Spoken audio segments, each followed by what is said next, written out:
जय निताय। राधे राधे। हरे कृष्णा राधा राधा राधा राधा राधा। আর শুরু করছি নবম অধ্যায় 4 নম্বর শ্লোক।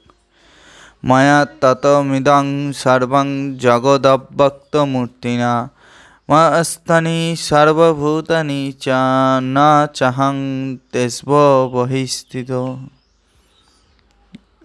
বলছে অব্যক্ত রূপে আমি সমস্ত জগতে ব্যাপ্ত আছি, সমস্ত জীব আমাতেই অবস্থিত, কিন্তু আমি তাতে অবস্থিত নয়।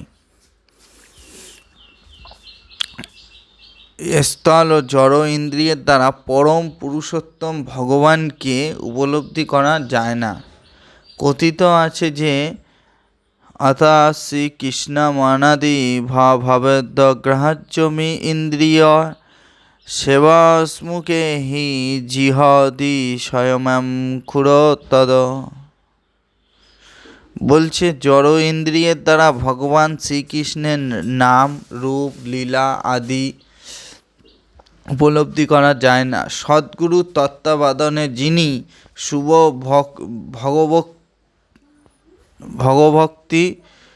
ভগবত প্রতি সাধন করেন তার নিকট তিনি প্রকাশিত হন।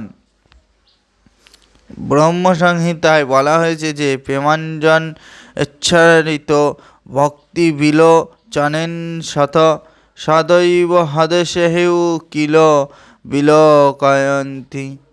পরম পুরুষোত্তম ভগবান শ্রী গোবিন্দের প্রতি অপ্রকাশিত প্রেম ভক্তি বিকাশ সাধন করার ফলে অন্তরে ও বাইরে তাকে সর্বদা দর্শন করা যায়, তাই তিনি সকলের কাছে প্রকার নন।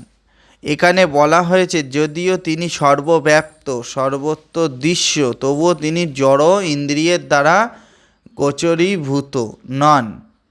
এখানে অব্যক্ত মূর্তিনা কথাটির দ্বারাই সেই কথাই বোঝানো হয়েছে, কিন্তু প্রকৃতপক্ষে যদিও আমরা তাকে দেখতে পাই না, তবুও সব কিছু তাকেই আশ্রয় করে আছে।